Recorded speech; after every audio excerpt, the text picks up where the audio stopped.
السلام عليكم ورحمة الله وبركاته كلنتي وناكسن صاحبيال أصحابتي AG Nutrition مر بعد جوكتان وحيدين ليا كلنتي وناكسن حلو وناكسن magacaygu waa Khalid waa member ka tirsan ama xubin ka tirsan company-ga AG Group ama Alpha Group Nutrition loo yaqaano waxaan doonayaa insha Allah taala maanta inaan si faahfaahsan idinku soo bandhigo company-ga AG Nutrition wuxuu yahay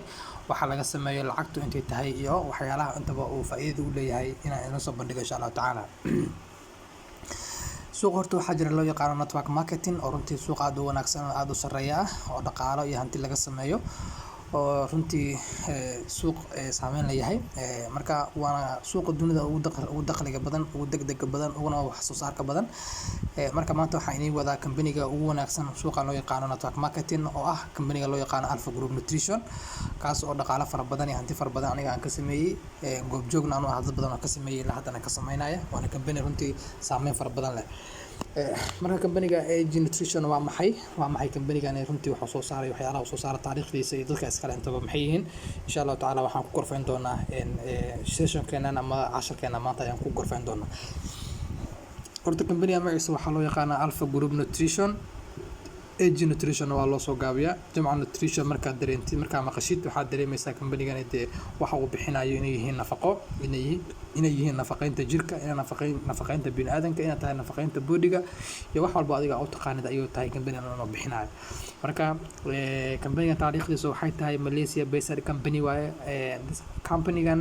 waxaa laga leeyahay wadanka Malaysia sida meeshan ugu qoran xaruntiisa koobaad runtii company-gan waxay ku taalaa wadanka Malaysia dalka magaalada Kuala Lumpur loo yaqaan ayay ku taalaa company-gan waxaa la aasaasay 2011 ayaa runtii company-gan 2010 iyo 2011 ayay bilaabatay hindisa sharciyeedkiisa iyo hindisiisaba ama inuu adduunkan yimaado laakiin company-gan wuxuu launch yahay 2019 bishii May 15 ayuu xaliga si toos looga jaray oo dunida ku faafay oo ku bana oo runtii uu ku istaagay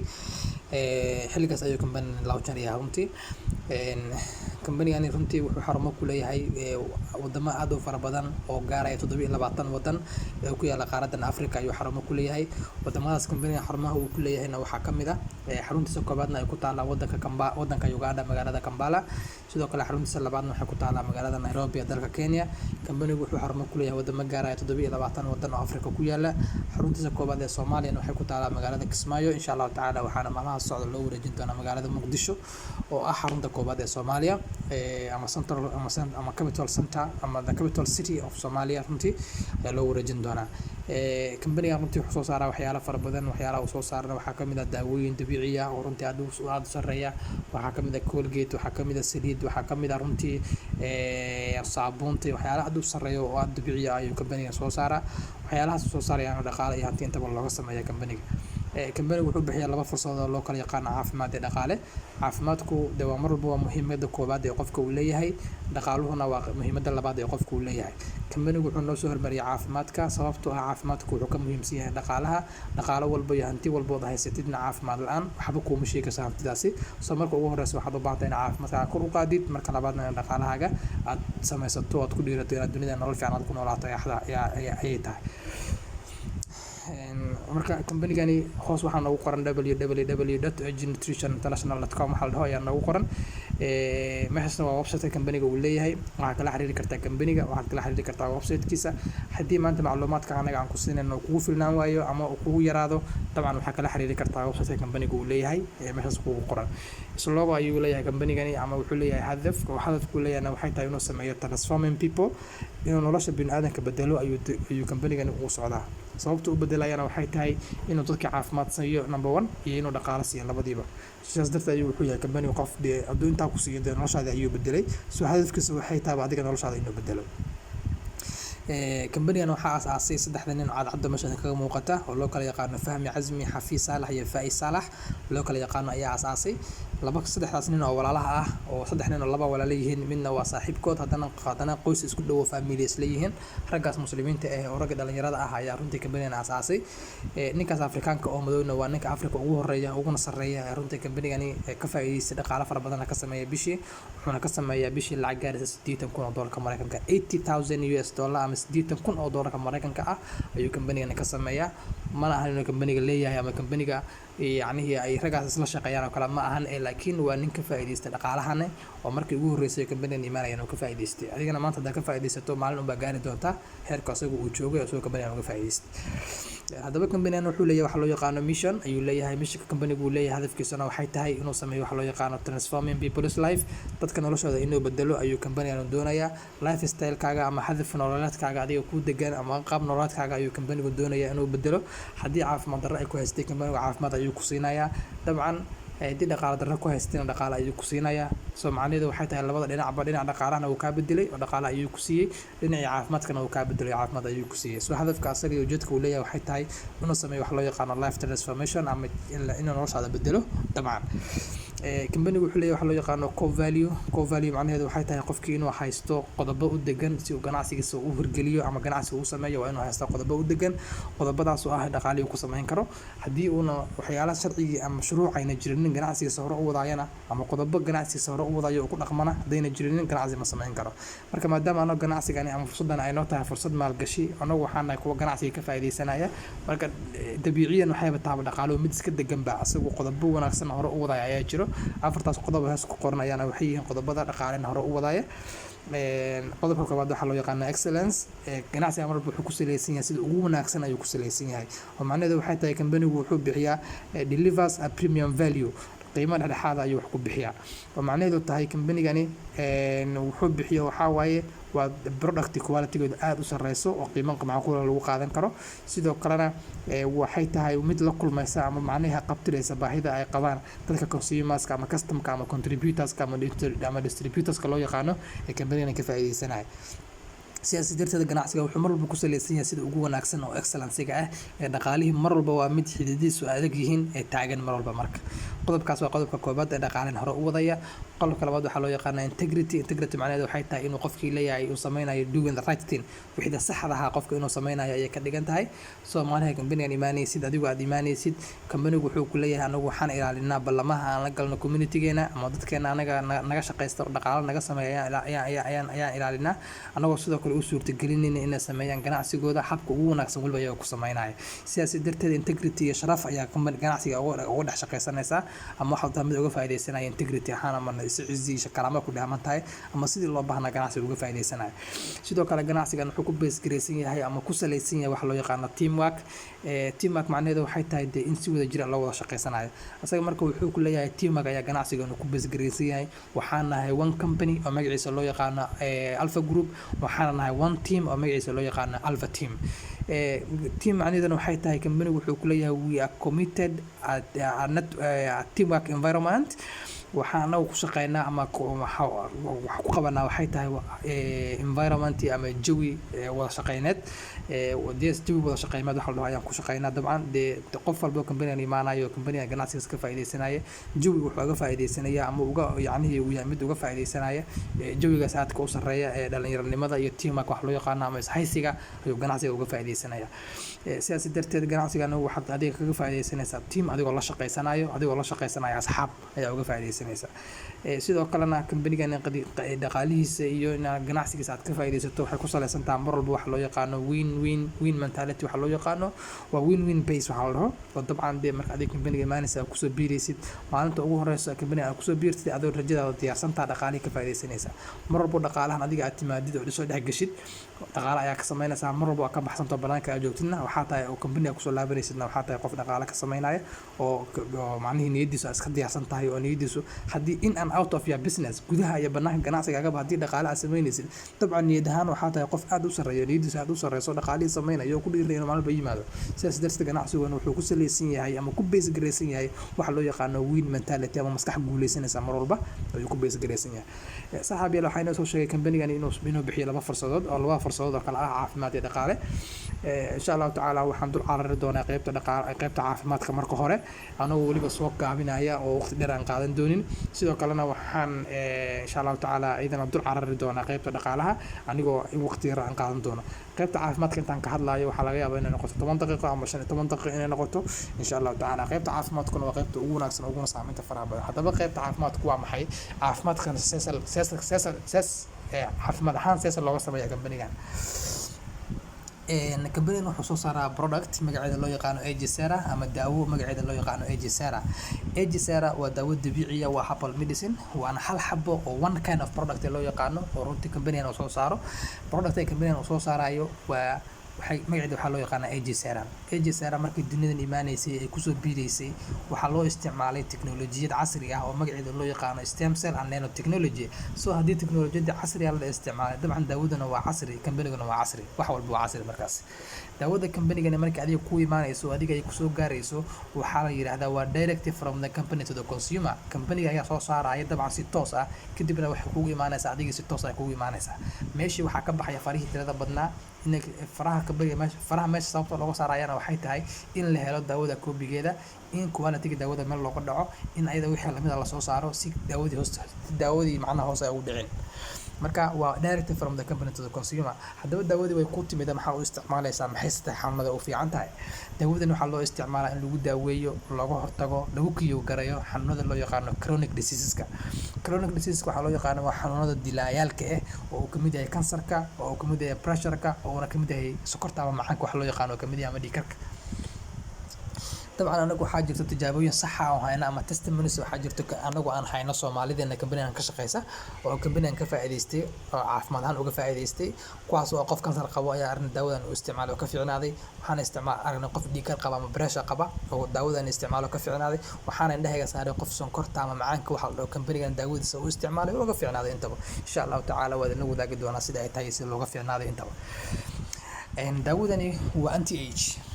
yani waxaa laga wadaa adiga qofkii wuxuu ka hor imaanaya ama hor carar ama ka soo hor cararaya waxa loo yaqaan da'diisa. haddii qofkii 100 sano jiro, 80 sano, 60 sano, 70 sano ilaa 50 sano hadduu jiro, daawada hadduu isticmaalayo habka ugu wanaagsan oo loogu talagalay dabcan da'diisa kama muuqanayso. waxay yaraynaysaa da'diisii, waxay cusboonaysiinaysaa cellskiisii ama xididadii koos gareynaya qofkii in da'digu ay ku degdegto ama inay da'diisa ka muuqato xididadii ama cellska keenayay ayay cusboonaysiinaysaa. soo marka waa anti-age daawada. marka sidoo kale waa anti-cancer, waa anti-pressure, waa anti-diabetic waxa loo yaqaano dabcan oo runtii waana product lamidan hadda wali ma arkin. waxaan ku sheegay daawadu inay tahay hal nooc ama hal xabo oo kambaniga soo saaro. haddaba maxaa kambaniga daawadani ka dhigay hal xabo? waxa halka xabo ka dhigay horta waxay daawadani ka samaysan tahay ama ka kooban tahay waxa loo yaqaano 8 ingredients, 8 ingredients ama components waxa loo ka samaysan tahay. waxaa kamid waxyaalaha ka samaysan tahay ceramides nooc loo yaqaano oo ingredient ah. waxaa kamid ah nooc loo yaqaano Hoptilive, waxaa kamid ah nooc loo yaqaano Sakura extract, waxaa kamid ah nooc loo yaqaano Curcumin, waxaa kamid ah qayb loo yaqaano White Peach, waxaa kamid ah qayb loo yaqaano Mixed Berries, waxaa kamid ah qayb loo yaqaano Pomegranate, waxaa kamid ah qayb loo yaqaano Gymnema sylvester. waxay ka samaysan tahay dhammaan noocyadan ingredients kan uu kambanigu daawooyinkada uu ka sameeyay ayaa runtii ka samaysan tahay. 8 xabo ee meesha noogu qoran ee aan arkayno dhammaantood mid walba oo kamid ah wuxuu u fiican yahay kind of disease, a certain type of disease ayuu u fiican yahay. mid walbana marka wuxuu u fiican yahay xanuun qaas aan ku sheegay. marka inta la soo qaaday 8 xababa ayaa inta la isku daro la isku hagaajiya waxa laga dhigay hal xabo. inta waliba laga ilaaliyay inay yarato waxa loo yaqaano side effect ama inay qofkii dhibaato caafimaad u keento. inay caafimaadkiisa kor u qaatay ma ogiye caafimaadka qofka hoos uma dhigto, marnaba hoos uma dhigto. sidaas darteed waa nooca ugu wanaagsan ee dunidana laga helo. hal xabo sababta looga dhigayna waxay tahay waa laba sababood. sababta koobaad waa inay horta wixii oil tahay waxa loo yaqaano portable oo inta waxa la qaadi karo. hadda daawada kambaniga aad timaadid 2 xabo ama 3 xabo ama 4 xabo qaadanaysa horta waa la qaadi karaa wixii oo wixii wax gacanta lagu qaadi karo, wixii wax box lagu qaadan karo, wax meel laga wax easy la qaadi karo. sidoo kalena markii qaadid guriga aad geysatid waxa haysataa wax loo yaqaano time recovery ama waqti aad ku soo kabanayso daawada oo soo fiicnaanis. waxa lagu talagalay inaad ku isticmaasho daawada kambaniga 2 usbuuc kadibna waa inaad soo laabataa adigoo oo wata wax loo yaqaano natiijadaas oo ah inay daawadii wax ku tartay inay wax ku tiri weys. laakiin haddii sida kambaniyaalka kale lagu siiyo 100 box hadii lagu siiyo 70 box 80 box hadii lagu siiyo oo lagu yiraahdo kan qaado horta ma haysatid xilli aad ku soo kabatid ama xilli aad ku ogaatid in daawadii wax ka tartay in kale. laakiin tan maalinka ku timaado ay ku soo gaarto waxaad haysataa 2 usbuuc kadibna waa inaad soo laabataa kambaniga, waa inaad timaadaa oo aad sheegtaa daawadii aad qaadatay inay wax ku tartay inay wax ku tiri weyday. haddii wax ku tiri weyday dabcan kuwa lagu siinayaa, haddii wax ku tartayna dee waa alxamdulillah waa sidii la rabay. marka labada sababood ayaa waxay tahay kambanigu sababta uu sameeynayo in halka xabo daawada kambaniga uu soo saaray haddana ay u wanaagsan tahay. haddaba daawadan waxay u fiican tahay waxa loo yaqaano man power iyo woman power. awoodda ragga iyo tan dumarka kor bay u qaadaa. Hormoonka dareemada ragga keena iyo hormoonska keena dareenka ragga ee dumarka labadaba kor ay u qaadaa. Haddii aad aragtay qof yacnihii dareenkii ka dhammaaday oo yacnihii aanba u dareemaynba inuu yacnihii xaaskiisa u aado, ama gabar dareenkii ka dhammaaday oo aanba u hawoonayn odageeda inuu u tagto oo kale, dabcan daawadani si aad bay ugu fiican tahay. Waxaan hayaa xaqiiqooyin iyo tijaabooyin sax ah oo daawadan loo isticmaalay xanuunada ilaahakii waxaas dabcan sidoo kale aad ugu fiicnaaday. Sidoo kalena haddii gabadhii ay ku dhacdo waxa loo yaqaano caado wareer, ama haddii ay jirto waxa loo yaqaano postmortem, ama qofkii inay gabadhii inay dhicisto kale ama miscarriage waxa la mar walba uu ku dhaco kale, dabcan daawadan waxaan u haynaa tijaabooyin sax ah qof uga fiicnaaday xanuunadaas ayaan haynaa oo runtii aad ugu wanaagsanaaday. daawadan waxaa loo isticmaalaa waxa loo yaqaano sublingual way hab loo yaqaano loo isticmaalaa. oo daawada waxay tahay halkii box waxaa ku jirta waxa loo yaqaano 14 sachet waxaa laga wadaa waa small boxes, box yar oo ku sii dhex jira boxkaas weyn ayaa loo yaqaanaa. daawadu waa powder ama waa pudo nooca u taqaanid, waxay leedahay meel yar oo laga furo, meeshaas yar baa laga furaya, kadib waxaa lagu shubaa dhagxanaga hoostiisa ama carabka hoostiisa lagu shubaya ama dhabxanaga lagu shubaya. markii dhabxanaga lagu shubo waxay raacaysaa blood streamka qofkii dhuuntii ay soo maraysaa. haddii qofkii throat problem ay haysatid ama dhuunta dhibaato ay ka haysatay, ama macnihii qumanka ay xumaayeen ama ay xumaayeen waxa loo yaqaano dhuunta waxa qanjiradii meelahan ay dhibaato ay ku haysatay, dabcan daawadu xal fiican bay u sameynaysaa, way caafimaadinaysaa qanjiradaas oo aad bay ugu fiicnaanaysaa. sidoo kale markii qaado macnihii dhiigga ay raacdo caloosha ma tagayso si digestion loogu sameeyo ama calalin loogu sameeyo loo calaliyo, waxay raacaysaa blood streamka. markii blood streamka ama dhiigga ay raacdo qofkii laba wax bay siinaysaa. number 1 waxay siinaysaa hurdo, horta qofku wuu jiifanaya, hurdo qurux badan oo aad u macaan buu siinayaa.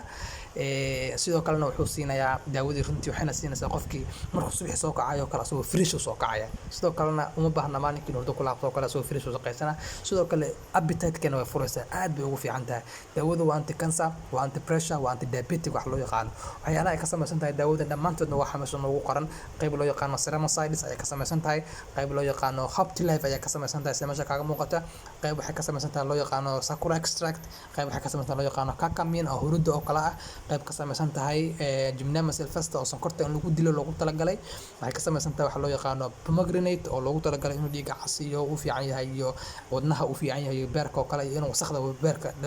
ka soo saaro kale aad ugu fiican tahay. sidoo kale mixed berries ay ka samaysan tahay, wet peats waxa dhan way ka samaysan tahay. tijaabooyin waxa jirta markan banigu sameeyay, tijaabooyinkaas oo sawirada hoos kaga muuqda ay kamid yihiin.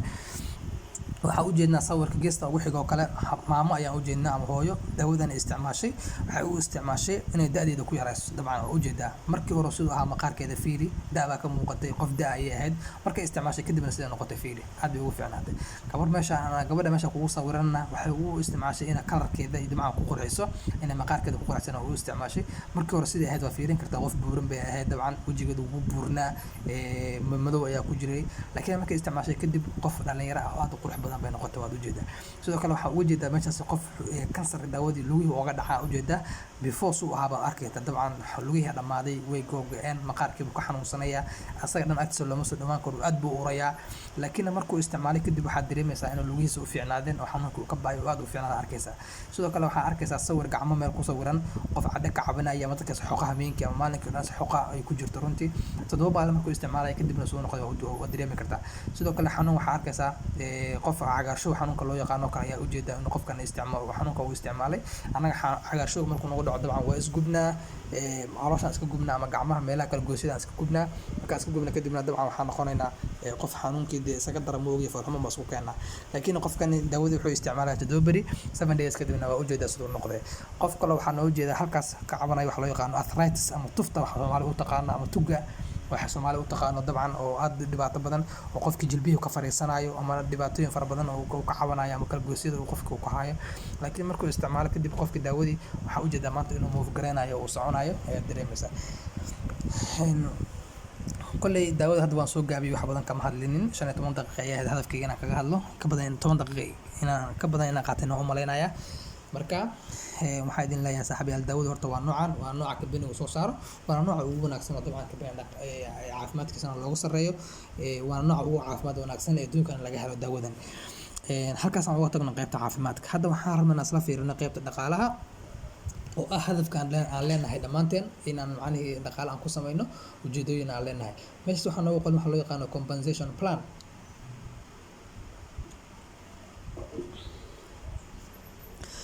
compensation plan macnaheedu waxay tahay waa qorshihii magdhowga lagu magdhaba doonaysa Soomaaliya haddaad doonayso in lagu magdhabo waa inay wax ka baxaan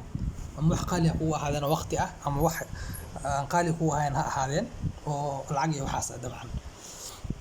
dabcan ka soo qaad maanta waxaan ka shaqeysaa adiga dukaanka ka shaqeysaa dukaankaas ama waxa ka shaqeysaa hotel ama waxa ka shaqeysaa maqaayad ama wax ma meel baa ka shaqeysaa adiga waxaa soo gashaa 6 subaxnimo ama 12 subaxnimo sida u taqaanid waxaana ka baxdaa 12 galabnimo ama 6 galabnimo sida u taqaanid ka baxda xilligaas adiga aad ka baxaysid ama xilligaas soo galaysid waxa u dhaxaysa waa 12 saacadood 12 saacadood aad shaqeynaysid hal saac oo kamid hadii laga waayo qofta shaqada waa lagu weydiinayaa xageed jirtay xageed ku maqanayd maxaad u xanuunsanayd si u xanuunsan kartaa many questions ay lagu weydiinaya ama su'aalaha aad u fara badan baa lagu weydiinaya mid qof xor ah 12 saacadood saacad kamid ah family-gaaga lama qaadan kartid ehelkaaga lama qaadan kartid xaaskaaga lama qaadan kartid odagaaga lama qaadan kartid you are under control حتى قف له كنترول ولا كنترول يا طبعا سياسة درت لما تيجي قف حرة أو هيستوى حلو يقارن تايم فريدوم لكن مركز كمبري يعني ماني يصير كفاية سنة صدق علىها يعني هانتنا كفاية سنة يصير وحالها يستوى حلو يقارن تايم فريدوم اللي حريته يا هيستوى برادا سيستا اللي حريته كذا قاعد هيستيت وحكي دقيقة يعني هذيك كمبري أنا وحادي ما نسى هل ساعة كم وقت يقل نسى 1 hour on your time يقل نسى oo markaad geliso halka saacadood adiga halka saac waxa sameynaysaa dhaqaale fara badan waxa haysta financial freedom laakiin hadii dhaqaalaha yani adiga dukaan ka shaqeynaysid ama hotel ama maqaayad ka shaqeynaysid marnaba ma haysan kartid wax loo yaqaan financial freedom oo ah dhaqaale xor ah dhaqaale xorriyad ma haysan kartid maxaa yeelay dukaanka ku shaqeysaa waxa qaadataa $150 waxa lagu talagalay maalintii inaad cuntid lacag gaarayso $1 ama $1 bar inaad ku qadaysid wax ku cuntada lagu talagalay haddii inta ka badan aad isticmaashid caafimaad yani ama daawo kale aad isticmaashid ama anything else aad isticmaashid bisha markay dhamaato adigu aad qaadanaysa mushaarkaaga waa lagu xisaabtamaya waxa lagu leeyahay maalinkaas lacagtan isticmaash lacagtan baa jeebkaaga soo gashay baraad adiga qaatay lacagtan waa expense adiga kugu baxay sidaas darteed waa laga jarayaa haddaa $150 ku sameeynaysa 50 waa laga jaranayaa 100 waa lagu siinayaa dhaqaalaha aad sameynaysa ma xor baa u tahay maya mutid xor uma tihid laakiin haddaa meesha timaad dhaqaale xor u tahay oo levelka adiga rabta gaarsiin kartid baad wax sameyn kartaa yes sidaas darteed dhaqaalaha wuxuu ku samaysan yahay mar walba time freedom and financial freedom waxa la dhaho ayaa ku samaysan yahay كمبنيان سيادة قاليس uga faa'iideysto wuxuu ku xirayaa hal sharti oo kugu xirayaa halka sharti oo ah inaad adiga asaga wax ka iibsatid hadda asaga wax ka iibsatid wuxuu ku siinayaa fursad ah inaad adiga dhaqaalo ganacsi adiga aad leedahay inaad dibadda u taagtid oo adiga samaysid buu ku siinayaa haddaba ganacsigaas adiga aad sameynaysid adigoo dibadda u taagaysid waa mid xor u tahay waa mid adigu meesha aad gaarsiin kartid waana xilligaas adiga ka shaqeyn kartid waa macnaha waana mid aad uga shaqeysanaysid adigoo gurigaaga jooga ma aha mid aad dukaan waxa diraysid ama kiraa u bixinaysid ama lacag kale ku bixinaysid one time ayaa company wax ka iibsanaysaa hal mar ayaa ka iibsanaysaa halkaas mar wuxuu ku siinayaa fursad dhaqaale adiga aad ku sameyn kartid haddaba company sida wax looga iibsadaa si aan dhaqaalaha uga faa'iideysto anigu waxaa laga iibsadaa saddex siyaabood oo jirto company waxa looga iibsado hab loo yaqaan basic hab loo yaqaan premium iyo hab loo yaqaan elite habka koobaad ee loo yaqaan basic company waxa looga iibsadaa $90 adiga ka baxdo maanta aad ganacsiga uga faa'iideysatid waxay ka bedeli kartaa noloshaada oo dhan ay wax badan ka bedeli kartaa yes waan ogahay $90 bishii ku xisaabtanta adiga ama $100 ku xisaabtanta laakiin $100 maanta adiga aad $90 ka bixiso waxay ka bedelaysaa noloshaada wax fara badan bay ka bedelaysaa yes hortaaba uga faa'iideysano dhaqaalaha far badan kaga sameeyna so $90 company ku bixisay $90 hadaa company ku bixisay company wuxuu ku siinaa daawooyinka aniga ku soo sheegay ku sharaxay ayuu ku siinayaa $90 la iskama qaadanayo la iskama isticmaalayo bedelkeeda lagu siinayaa markii lagu siiyo daawadaas la qaatay adigu waad si iibsanaysaa ama caafimaadka u isticmaalaysa optionka adiga iska leh ama qaar baad isticmaalaysaa qaarna waa si iibsanaysaa adigu waxaad haysataa bedelka lacagtaada waa soo ceshan kartaa lacagtaada sideedii ah sidoo kalena waa si isticmaalaysaa marka halkaas joogtid company dhaqaalihii ay samaystay ayuu ku diyaar ku leeyahay marka laba qof company ku soo biirinaysa oo kaliya laba qof bas ayaa ku soo biirinaysa qof saddexaadna ma leh qof afraadna kuma diray company only laba qof ku diraya labadaas qof company ku soo biirisid haday sidoo kale $90 ay bixiyaan kiibo waxa ku leedahay $22.5 baa ku leedahay marka la soo qaadaro waa $45 laba qof maadaama ay ku noqdeen company wuxuu kugu daray lacag loo yaqaan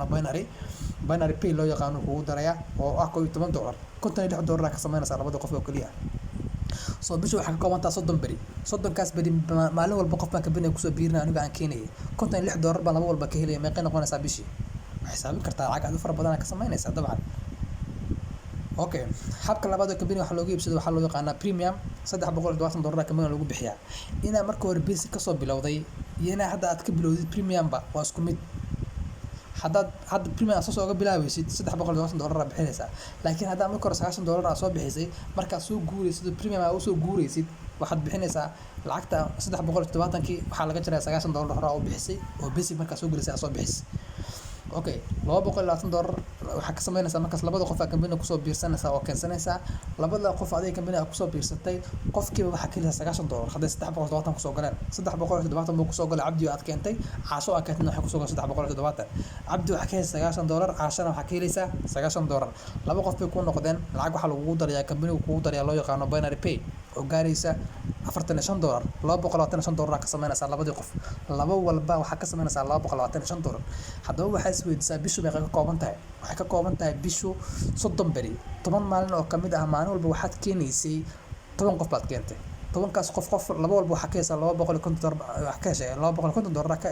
$225 ka heshay meeqa noqon kartaa lacagta ka samayn kartaa xisaabso lacag aad fara badan ka samaynaysaa. habkaasna waa habka labaad oo company waxa loogu iibsado loo yaqaan premium. habka saddexaad waxa loo yaqaan elite waa habka company waxa loogu iibsado habka ugu wanaagsan waa meesha ugu dambayso company lacag laga sameeyo hadda halkaas aad gaartay adiga company ma jirto wax lacag oo kaaga baxayso in your lifetime noloshaada inta ka dhiman wax lacag oo shilin kaaga baxaya ma jirto kaliya waad imaanaysaa dhaqaale ayaa ka samaynaysaa adigu. Yes, soo marka waxaad kasoo bilowdaba premium ka soo bilowday elite baa u guurtay mar walba lacagtii hore u bixisay package-ka hore ku bixisay waa laga jarayaa mar walba adiga u gudbisay darajada ku xigta taa joogtid. soo $120 lagu galaa dabcan $120 hadda company-gan adiga kusoo gashid laba qof aad kusoo biirsatid $120 aad kula soo baxdid horta daawooyin buu ku siinayaa daawooyinkaas uu ku siinaya adigu waxaad u isticmaali kartaa inaad caafimaadkaaga u isticmaashid inaad sii iibsatid inaad qaar caafimaadkaaga u isticmaashid iyo inaad qaar sii iibsatid optionka adiga iska la mar walba. labada qof baa company kusoo biirsanaysa markaa kuu sheegayay labada qof waxaad keentay cali caashana waad keentay tusaale ahaan cali waxaad ka helaysaa $270 caashana waxaad ka helaysaa $270 baa ka helaysaa marka la soo qaadaro waa $540. soo labadii qof maadaama laba qof ay ku noqdeen company wuxuu kugu daraa $135 kugu daraya haddii $135 company kugu daro waxay ku noqonaysaa $675 $520 oo $700 ka samaynaysaa oo dhiman wax yar dabcan. soo marka hadda laba walba ka samaynaysid $220 tusaale ahaan bishu waxa ka kooban tahay 30 beri 30kaas beri bishu ay ka kooban tahay ama 30 cisho bishu ka samaysan tahay haddii aad 5 maalin kamid ah keensatid 5 qof aad keensatid waa meeqay noqonaysaa $2,000 bay ku noqonaysaa bishi ma doonaysaa dhaqaale xor ah inaad samaysid this is the best chance best opportunity fursadda ugu wanaagsan ee dhaqaalaha ugu wanaagsan oo la samayn karo waa midan taasi markaad meesha ugu dambayso company laga gaaro markaa package iibsanayso dabcan waa dhaqaalaha aad ugu faraha badan aad ka samaynaysid adigu aad ku samaynaysid. haddaba adiga company waa soo gashay $90 aad bixisay $320 aad bixisay ama $120 aad bixisay sidee lacag ku helaysaa marka hab noocee ah lacag ku helaysaa waxaa jirta waxa loo yaqaan 8 ways of income ama waxaa jirta 8 hab oo dhaqaalaha lagu sameeyo 8 hab oo hoos noogu qaran waxaa loo kala yaqaan direct sponsor bonus binary pay merchant binary pay GSP shopping mall GSP maintenance mall lifestyle rewards leadership rewards car bonus rewards 8 hab dhaqaalaha ayaa lagu sameeyaa 8 habka uu ka dambeeyo ka lacag fara badan habka uu ka sareeyo ayuu ka lacag badan garanaysaa haddii ka waran maanta 8 qof maalinka la kulantid maalin walba la kulantid 8 qof uu ku siiyo $10 qof $20 qof $30 qof $5 qofna $50 qofna $60 uu ku siiyo ka waran qofna $100 qof walba lacagta uu ku siiyay kan koobaad buu ku laba jibaaraya meeqa lacag ayaa samayn kartaa maalinkii bishiina meeqa lacag ayaa samayn kartaa dabcan waa lacag xor u tahay oo adigu level ka rabtaa gaarsiisan kartid oo adiga dee ganacsigan oo kale marka haysatid waa meesha ugu ugu wanaagsan waana fursadaha ugu qaalisan oo dabcan dunida laga helay ama horta loo sameeyayba. Yes, waana company ugu saameynta faraha badan dabcan. habka koobaad waxaa loo yaqaanaa direct sponsor bonus dabcan direct waxaa laga wadaa qofka adiga company-gan aad keentay aad kusoo biirisay direct kugu yahay. Yes, lacagta ka samaynaysid adiga aad ka helaysid waxaa loo yaqaanaa the sponsor bonus waa lacagtii qofka sponsorka waa loo yaqaanaa. So sponsorku lacagtu yeelanayo waxay noqonaysaa hadduu qofkii $90 ku soo galay $25 ku leedahay hadduu qofkii $300 ku soo galay iyo wixii la jira waxaad ku leedahay $90 baad ku leedahay $100 baad ku leedahay hadduu qofkii $100 ku soo galay waxaad ku leedahay inta ka badan yes ayaa ku leedahay. So habka labaadna waxaa loo yaqaanaa binary pay waxaa laga wadaa buy waa labo so waa bixintii labada waa macnaha hadii laba lugood baa leedahay oo loo kala yaqaano dhinaca bidix iyo dhinaca midig labadaas dhinac ayaa buy la dhahaa marka labada dhinac so labadaas dhinac marba lagaa siinaya, labada dhinac ayaa marba waxay tahay kuwa lagaa siinayo hababkan. Mid saddexaadna waxaa loo yaqaanaa merchant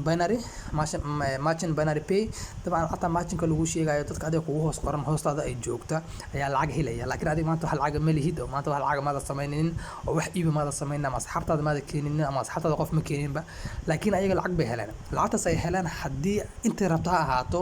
haddii lacag ay helaan adigu waxaad ku leedahay percentage 15 gaar ayaa ku leedahay. lacagta ayagu ay heleen ee la siiyey ayaa adigana waxaad ku leedahay share faa'iido ku leedahay dabcan company ku siina. sidoo kalena waxaa jirta hab loo yaqaano GSP shopping mall ayaa jirta oo hab la yiraahdo. habkan wuxuu tahay waa inaad company-ga adiga intaad yacni timaadid halkii supermarket-ka magaalada aadi lahayd ama shopping-nada magaalada aadi lahayd, waxaad imaanaysaa shopping-ka yacni shopping-ka waxaa imaanaysaa company-ga ama supermarket-ka company-ga imaanaysaa, kadib waxaad soo iibsanaysaa saabuuntii, waxaad soo iibsanaysaa shaambadii, waxaad soo iibsanaysaa saliidii, waxaad soo iibsanaysaa anything oo u baahan tahay waxaad ka soo iibsanaysaa shopping-ka company-ga. markaad ka soo iibsatid tiimka ka soo iibsado dabcan aan dhaho tiimkaaga hadday iibsadaan lacagtaas waxay ku iibsadeen kaba soo qaadba $1,000 bay gaaraysaa ama $500 bay gaaraysaa ama waa ka yar tahay, hadday $10 waxay ku iibsadaan adiga waxbaad ku leedahay dabcan. yes faa'iido lagaa siinaya, waa hab ka mid ah hababka dhaqaalaha loogu sameeyo. habka kale waxaa loo yaqaanaa GSP maintenance mall. waxaa waaye inaad joogtayn, inuu qofku joogteeyo mar walbaba accountigiisa inuu mallkiisa inuu macnaha joogteeyo waaye. waa lacag loogu talagalay anaga dhexdeena faa'iido ku kala sameyno. habkani company lacag kuma sameeyo waxna kuma helo, laakiin anaga dhexdeena ku helna lacag ku kala sameyna. waana hab aad u sareeya, lacag fara badan lagu sameeyo runtii. sidoo kale lifestyle rewards waxaa lacag ku sameeya badanaa dadka elite-ka wax ku sameeya, qofkii inta ka hooseeya waxba kuma sameeyo, waana lacag lagu siinayo bil walba adiga qof aad dad fiican aad keensatid mobeelo lagu siinayo wax loo yaqaano tablets wax lagu yaqaano lagu siinayo smartphoneska iPhone-ka hadii rabto ama lagu siinayo laptop lagu siinayo wax baa lagu siinayo marba lagu siinayo bil walba. sidoo kale leadership rewards waxa la dhahaa jirto oo runtii waa leader qofkii inuu leader yahay bonus ayuu leeyahay oo abaalmarin ayuu leeyahay. sidoo kale habka ugu dambeeya waxa loo yaqaanaa 8 bonus rewards. so sideed hab lacag ayaa lagu sameeyaa. sideed hab maadaama hadda aan kor ka taabanay ma wada fiirin doono maadaama aad u fara badan yahay de waxaan maanta aad u noogu badan yahay waxaan rabnaa inaan ka hadalno, laakiin qaybta ugu muhiimsan oo aad ka noo qusaysa ayaan insha Allah taala fiirin doonaa. intaana horta qeyna u gudbinin kuwa habka koobaad loo yaqaano direct sponsor bonus soo faahfaahsan waa maxay payment plan ama qorshaha bixinta maxay tahay company ku dajiyay adiga lacag ku sameynaysid. shaxda hoos noogu qoran ama chat-ka hoos noogu qoran wuxuuna tusinayaa qof basic company ku soo biiray, chat-ka labaadna wuxuu tusinayaa qof premium company ku soo biiray, chat-ka saddexaadna wuxuu tusinayaa qof elite ah oo company ku soo biiray. haddaba waxaan soo qaadan doonaa hal qayb oo ah qaybta premium-ka oo dhexda ku jirto si aan macnaha usula qaadaa dhigno ama u ogaano payment plan-keena ama qorshahana lacagtana lagu siinayo aan lacagta ku helayno sida ama habka la raacayo macnaha. habka koobaad waa yacni qofka horta adiga kuwa ku soo gashay waa adiga ugu sareeya teamka dhan ugu sareeya waxa soo hoos qoran oo dhan shaxda oo dhan waxa ka dhigan macnaha dadka ka dhigan tahay. soo adigu waxa tahay qofka koobaad baa tahay, qofka koobaad baa adigu tahay. yes dabcan waxa company ku soo biirisay laba qof waxa soo gelisay right-kaaga ama midigtaada, qofna waxa soo gelisay left-kaaga ama bidixdaada soo gelisay. qofka right-kaaga soo gelisay ama midigtaada waa Cali, qofka left soo gelisayna waa Caasho. qofta right-kaaga soo gelisay Cali $90 ku leedahay, qofka left-kaaga soo gelisay Caashana waxaad ku leedahay $90. maadaama laba qof ay ku noqdeen lacagtii binary-ga ahayd aan ku sheegay ayay kugu daraa $45 ahayd. $45 waxa soo dhacda subaxdii markuu waagu bariyo, markii anaga noo tahay 4 ama 3 habeenimo ayaa lacagtana soo dhacdaa. dabcan lacagta direct-ga ana waxa qaadanaysaa qofku markuu saas ku qoro company-ga, qofkaad keentay saas markuu isku qoro Cabdi baad keentay lacagtii uu dhiibay wuu is qoray saas isku qor lacagta qaadanaysa. usbuuc ma sugaysid, bilna ma sugaysid, saacadna ma sugaysid, daqiiqadna ma sugaysid, laakiin qofku saas isku qoro lacagta waa qaadanaysa. dabcan yes this is very marvelous optimistic qofkii ka faa'iideysan kara waana rajayn aad u wanaagsan. dabcan lacagtaas bayna $45 ana waxay soo dhacaysaa subax walba markuu agbariyo. soo maalinka koobaad company waxa ka sameynaysaa $225 ka sameynaysaa. maalinka labaad Cali oo shalay aad keentay midigta kugu jiray laba qof ayuu keenay, Caasho oo left kugu jirtayna waxay keentay laba qof ayay keentay. labada qof Caasho ay keentay waxaad ku leedahay $45, labada qof Cali uu keenay waxaad ku leedahay $45 ku sameynaysaa. soo lacagta shalay aad sameysay $225 bay ahayd, maanta waxa lagu daraa 45 iyo 45 lagu darayaa waxay ku noqonaysaa $315. maalinka saddexaad labada qof Cali uu keenay qof walba labadiisa qof ayuu keensaday, 4 qof maanta ku soo gashay adiga. labada qof Caasho ay keentayna qof walba labadiisa qof ayuu keensaday, 4 qof adiga maanta ku soo gashay. 8 qof haysataa. sideedaas qof laba walba waxaad ku leedahay adiga laba lagu siinayaa laba walba waxaad ku leedahay 45 so waxaa ka samaynaysaa $500 oo dhiman $45 maalinka saddexaad ee company adiga ka tirsan tahay dabcan waa lacag xaqiiqo ah oo aad fara badan oo la sameynayo meesha waa 40 qof waxa ku qoran 40 kaas qof hadii ka badan yihiin $500 ba helaysaa marka maya waxaad helaysaa inta qof ay yihiin $1,000 qof ay ku noqdaan 200 qof ay ku noqdaan 300 qof ay ku noqdaan 1000 qof 2000 qof ay